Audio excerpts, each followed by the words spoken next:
Let's talk about Fred. Tell me a little bit about your background. Where did you grow up? And why did you land in Utah? Those are good questions. I don't know if it's super unique, but I was born and raised in a small town in California by the name of, which is about a 45-minute drive north of Santa Barbara. My parents were from Utah. My dad went to dental school in California and stayed there. And that was a nice upbringing. The Apple Air Valley Parkway or something you have to take going to Lubbock? Pear Blossom Highways, I think what you're referring to off of the I-50. Yeah, that's one way to go. Yeah. Kind of wind through that, or you can go down and like Cucamonga and then come up through Pasadena, through LA. Just depends what the traffic looks like. You have to have your GPS going. I used to go to Pear Blossom all the time, 20 minutes off the dry on. I've made that drive plenty of times in my life. I used to go to Santa Barbara for dive events or dive hunt, liveaboard, lobster hunts, and scuba diving. Awesome. Yeah. Yeah. Yeah. We should talk more of that at some point. My wife into scuba diving when we first started dating. And I hadn't done a lot of dives, but she's certified out there on the Central Coast. And she's from that town as well. And So you guys were... We were not high Went to school school sweethearts. No, I'm like 4 years older than her. But I left Lompoc to serve a 2-year LPS mission in the early 90s. And she caught my Where was eye that? when I got home. I served upstate New York, in New York, Rochester. So a lot of LPS church history there. And it's a great place to go. And when I got home to Utah for college and didn't look back after that, as they say. So more Utah than California, for sure. That's where my father grew up, is in Los Angeles. And Okay. we wound up out here. I never thought I'd be a Utah, but... I do have a funny story about that. While I was in college, I think it was 1995 when the announcement was made that Salt Lake had got the Olympics for 2002. And I distinctly remember having the thought in my head, like, oh, I won't be here for that. I'll be back. I graduated. I'll back to California. You'll be here for part 2. That's it. Early on in my banking career. And then, yeah, I guess they just did. It's 2034. I don't have any plans. Honestly, that's just around the corner. Years. Yeah. I still won't be quite Medicare aged, but hopefully I have your Medicare plan. I would expect so. Okay. I'll certainly be qualified by then. You're right. What is it that had the opportunity to get to know Tiffany a bit and talked about some of her interests and hobbies? I understand you're a big tennis player. You've mentioned that a couple of times, but you're also a big Seinfeld fan. Yes, I am. I love tennis. I love sports. My dad was a sport guy, and I was the youngest child. There's the 6th child. I had 3 older brothers, and we all just lived and died by football. That's where my dad went to dental school. And San Francisco Giants baseball. Baseball was my first love.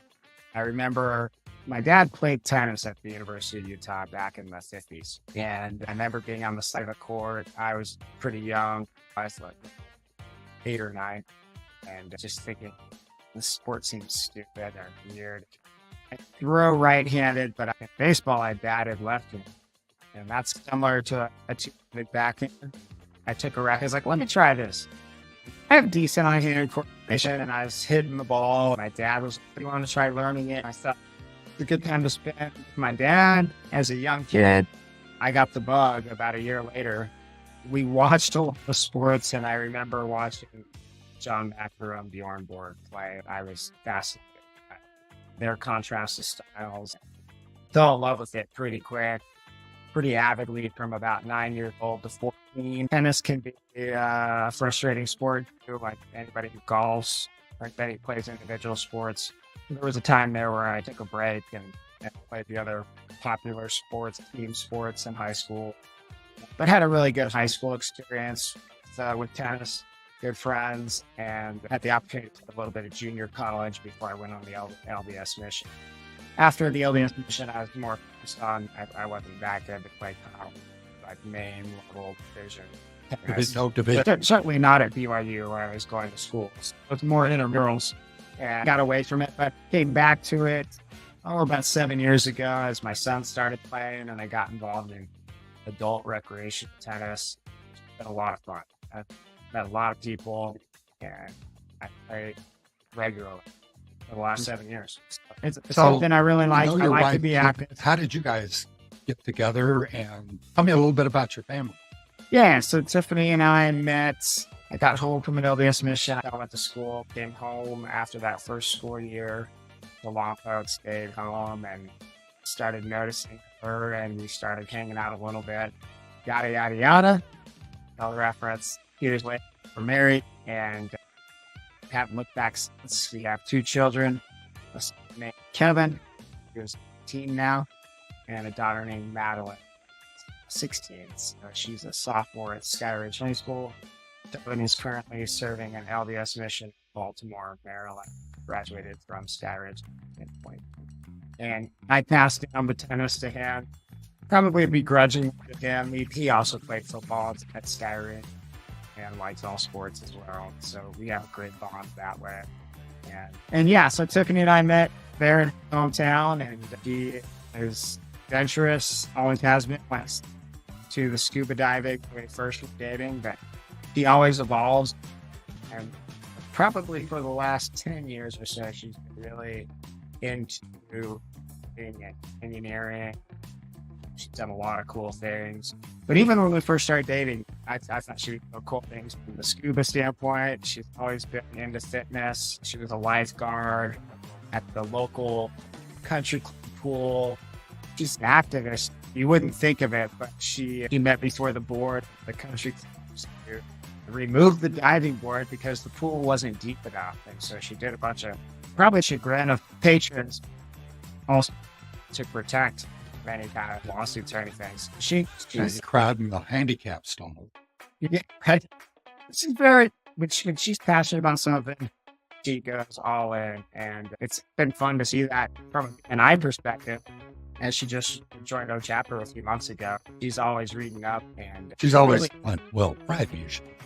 Yeah, but she follows the rules to a T on being out. And you know what? She's been successful because she's put the work. Lady who wears my wedding was a member of BNI chapter. We've both been members here or there across the decades. Okay. Yeah. At one point, we were a member of 2, and she was always getting more of this and more of that. Maybe I'm just more laissez-faire. Maybe she's more fair. I don't know. I certainly think that's the case in your circumstance as well. Yes. Not that you're laissez-faire, but she's certainly more fair.